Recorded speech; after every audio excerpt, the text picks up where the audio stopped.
vagy még az is egy másik sport.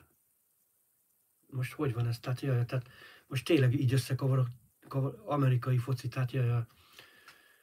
Oké, és akkor, na várjunk, akkor mi van az, amikor a bottal ütnek, meg ilyen kesztyű van rajta a kezükön?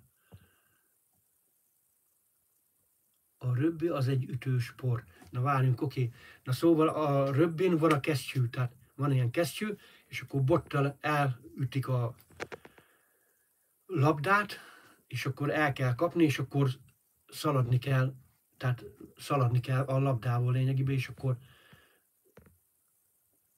be kell érni a célba lényegében, vagy be kell ütni a célba, vagy hogy van ez? Tehát, ja, már ott láttam, hogy valamilyen filmekben, tehát valami kavarkodás van nekem itt ezen téren, tehát, tehát előbb-utóbb majd csak megértem, tehát Ákos most kioktat engemet, mi az már a röbbiből, tehát